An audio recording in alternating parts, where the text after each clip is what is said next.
Laut Natuna Utara bukan sekadar hamparan air biru di ujung utara kepulauan kita. Ia adalah beranda depan rumah Indonesia yang kini menjadi titik paling panas dalam geopolitik Asia Tenggara. Secara geografis, Kepulauan Natuna terletak di jalur pelayaran internasional yang sangat vital, menghubungkan Samudra Hindia dengan Samudra Pasifik. Namun, posisinya yang menjorok ke arah Laut China Selatan membuat wilayah ini terjepit di antara ambisi ekspansi raksasa ekonomi dunia, China, dan hak berdaulat Indonesia yang sah secara internasional. Bagi Indonesia, membiarkan gangguan di Natuna sama saja dengan membiarkan pintu rumah kita terbuka bagi pencuri. Persoalan utama di sini adalah klaim sepihak China melalui 9 line atau 9 garis putus-putus yang mereka sebut sebagai wilayah penangkapan ikan tradisional sejak zaman kuno. Klaim ini secara brutal menabrak zona ekonomi eksklusif di Indonesia yang diakui secara hukum internasional.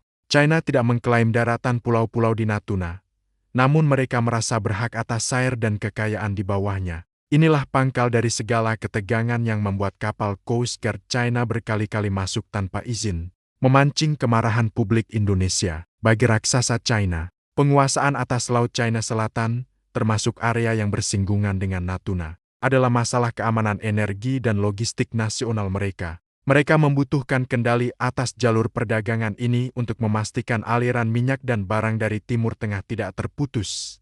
Namun, bagi Indonesia, 1 inci saja kita mundur dari Natuna, maka seluruh kedaulatan kita di pulau-pulau lain akan ikut dipertanyakan. Ini bukan sekadar soal ikan, tapi soal kewibawaan sebuah negara berdaulat di hadapan kekuatan superpower. Laut Natuna Utara mengandung cadangan gas alam raksasa. Salah satunya adalah Blok East Natuna yang disebut-sebut sebagai cadangan gas terbesar di Asia Tenggara. Jika kita tidak mampu menjaga kedaulatan di atas airnya, maka kekayaan di bawah lautnya juga terancam dirampas oleh pihak asing.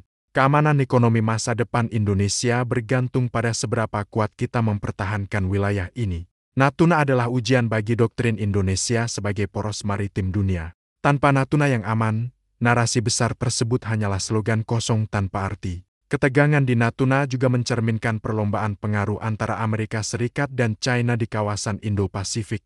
Indonesia secara tegas menyatakan posisi non-blok, namun dalam urusan kedaulatan wilayah, kita tidak bisa bersikap netral. Setiap kapal asing yang masuk tanpa izin ke kita adalah penghinaan terhadap konstitusi. Itulah mengapa pemerintah secara berani mengganti nama wilayah tersebut dari Laut China Selatan menjadi Laut Natuna Utara pada tahun 2017. Sebuah langkah diplomatik yang mengirimkan pesan jelas bahwa wilayah tersebut adalah milik kita. Menghadapi raksasa seperti China, diplomasi di atas kertas tidak akan cukup jika tidak didukung oleh kekuatan otot di lapangan. Indonesia telah melakukan perubahan besar dalam postur pertahanan dengan menjadikan Natuna sebagai pangkalan terintegrasi. Ini berarti Natuna kini bukan lagi pos penjagaan kecil, melainkan benteng pertahanan yang dilengkapi dengan radar canggih, landasan pacu untuk jet tempur, dan pelabuhan bagi kapal perang kelas berat. Kita sedang membangun sistem deteksi yang mampu memantau setiap pergerakan kapal asing dalam radius ratusan mil sebelum mereka menyentuh batas wilayah kita. Kehadiran kapal-kapal TNI, Angkatan Laut dan kapal patroli Bakamla di Natuna kini dilakukan secara permanen. Bukan lagi sekadar kunjungan berkala. Langkah ini untuk memastikan bahwa bendera merah putih selalu berkibar di tengah laut, memberikan kepastian keamanan bagi nelayan lokal kita. Namun, kita harus jujur bahwa jumlah kapal kita masih kalah jauh dibandingkan armada China yang masif. Inilah mengapa Indonesia terus melakukan modernisasi alutsista, seperti pengadaan jet tempur Rafale dari Prancis dan kapal selam Scorpion, untuk meningkatkan daya getar deterrence effect kita di Laut Utara. Selain kapal perang, Indonesia juga memperkuat pertahanan udara dengan menempatkan sistem rudal pertahanan pantai dan satuan radar di Kepulauan Natuna. Kita ingin menciptakan zona yang sulit ditembus oleh kekuatan udara maupun laut musuh. Logika kekuasaan militer di sini sederhana.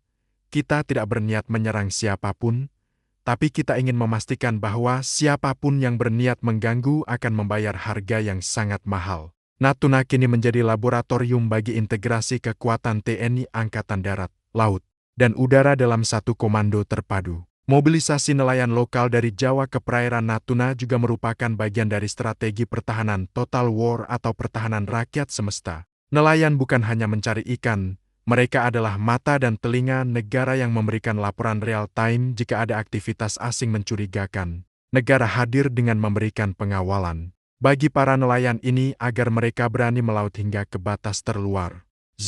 Kehadiran fisik manusia di laut adalah klaim kedaulatan yang paling kuat dalam hukum internasional. Laut yang tidak ada nelayannya adalah laut yang dianggap kosong dan mudah diklaim pihak lain. Skenario terburuk adalah pecahnya konflik bersenjata akibat insiden kecil di laut yang tidak terkendali.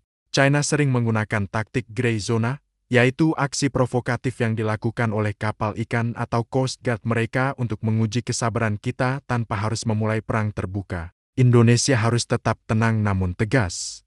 Kita tidak boleh menembak lebih dulu, tetapi kita juga tidak boleh mundur meskipun didesak oleh kapal yang lebih besar. Ini adalah perang saraf yang menguji nyali kepemimpinan nasional dan profesionalisme prajurit kita di garis depan. Senjata paling kuat Indonesia dalam menghadapi klaim 9 Days selain China bukanlah rudal, melainkan UNCLOS 1982 Konvensi PBB tentang hukum laut. Berdasarkan hukum ini, Indonesia memiliki hak eksklusif untuk mengeksplorasi dan mengeksploitasi sumber daya alam di Zinya. China sebenarnya juga meratifikasi UNCLOS, namun mereka mencoba menggunakan argumen hak sejarah untuk mengesampingkan hukum tersebut. Indonesia dengan cerdas menolak bernegosiasi mengenai batas wilayah dengan China. Karena bernegosiasi berarti mengakui bahwa klaim China memiliki dasar hukum yang layak diperdebatkan. Posisi Indonesia sangat kuat setelah adanya putusan Pengadilan Arbitrase Permanen PCA tahun 2016 dalam kasus Filipina vs China. Putusan tersebut secara tegas menyatakan bahwa klaim 9 Days Line tidak memiliki dasar hukum dan bertentangan dengan UNCLOS. Meskipun China mengabaikan putusan tersebut, Indonesia secara konsisten menggunakan hasil arbitrase ini sebagai dasar hukum di setiap forum internasional. Kita sedang membangun opini hukum global bahwa tindakan China di Natuna adalah pelanggaran terhadap tatanan dunia berbasis aturan yang sudah disepakati bersama. Kekuatan hukum ini memberikan kita legitimasi moral untuk mencari dukungan internasional. Negara-negara besar seperti Amerika Serikat, Jepang, dan Australia memiliki kepentingan yang sama agar Laut China Selatan tetap menjadi wilayah bebas navigasi. Indonesia memanfaatkan ini dengan melakukan latihan militer bersama seperti Super Garuda Shield sebagai sinyal bahwa jika China melanggar hukum, mereka tidak hanya berhadapan dengan Indonesia, tetapi juga dengan kecaman dunia internasional. Hukum internasional adalah benteng yang melindungi negara menengah seperti Indonesia dari keserakahan negara adidaya. Namun, kita harus waspada terhadap upaya China untuk mengubah aturan main melalui Code of Conduct COC di ASEAN yang terus mereka ulur-ulur. China mencoba memasukkan poin yang melarang negara-negara luar kawasan untuk ikut campur di Laut China Selatan. Indonesia sebagai pemimpin de facto ASEAN harus memastikan bahwa kesepakatan apapun di kawasan ini tetap berlandaskan pada UNCLOS 1982 dan tidak boleh merugikan kedaulatan anggota ASEAN. Diplomasi hukum adalah permainan catur jangka panjang yang membutuhkan kecerdikan luar biasa agar kita tidak terjebak dalam jebakan kata-kata yang dibuat oleh Beijing. Kedaulatan hukum di Natuna juga berkaitan dengan pendaftaran batas landas kontinen di luar 200 mil laut ke PBB. Dengan mendaftarkan koordinat-koordinat resmi ini, Indonesia sedang menetapkan patok-patok digital di mata dunia. Kita ingin dunia tahu bahwa setiap jengkal karang dan tetes air di Natuna Utara memiliki pemilik yang sah. Keberhasilan kita mempertahankan Natuna melalui jalur hukum akan menjadi presiden penting bagi keamanan maritim global. Jika Indonesia kalah, maka hukum laut internasional di seluruh dunia akan terancam runtuh dan digantikan oleh hukum rimba. Mengapa Natuna disebut sebagai pertaruhan harga diri bangsa? Karena dalam ingatan kolektif masyarakat Indonesia, kehilangan wilayah adalah luka yang sulit sembuh, belajar dari lepasnya Timor Leste, Sipadan, dan Ligitan. Natuna adalah simbol keteguhan hati bahwa Indonesia yang sekarang bukan lagi negara yang lemah yang bisa ditekan oleh siapapun. 1 inci laut yang hilang bukan hanya soal kerugian material, tetapi soal runtuhnya kehormatan kita di mata rakyat sendiri dan bangsa-bangsa lain. Jika kita gagal di Natuna, maka kepercayaan rakyat terhadap negara akan hancur lebur. Persoalan Natuna menyentuh saraf nasionalisme terdalam. Ketika kapal asing menabrak kapal nelayan kita atau mengusir mereka dari wilayah sendiri, rakyat merasakannya sebagai penghinaan pribadi. Sentimen anti-penjajahan yang mengalir dalam darah bangsa Indonesia bangkit kembali saat melihat kesewenang-wenangan negara adidaya. Inilah mengapa isu Natuna selalu menjadi topik paling hangat di media sosial dan ruang publik. Rakyat menuntut ketegasan tanpa kompromi. Pemerintah sadar bahwa kedaulatan adalah hal yang tidak bisa ditawar dengan investasi atau hutang sekalipun. Ada dilema besar antara ekonomi dan harga diri. China adalah mitra dagang terbesar Indonesia dan investor utama di berbagai proyek strategis. Namun, Indonesia sedang membuktikan kepada dunia bahwa perut tidak bisa membeli harga diri. Kita tetap menjalankan kerjasama ekonomi dengan China. Namun di saat yang sama, kita tetap menangkap kapal ikan mereka dan mengirim nota protes diplomatik yang keras.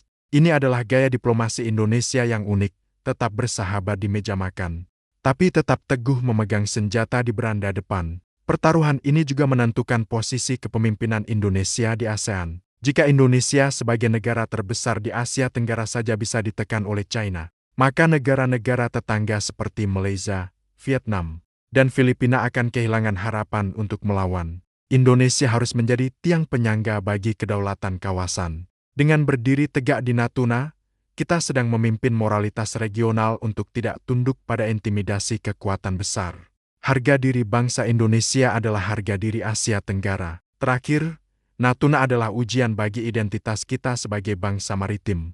Selama puluhan tahun kita memunggungi laut, namun kini Natuna memaksa kita untuk kembali menghadap ke laut.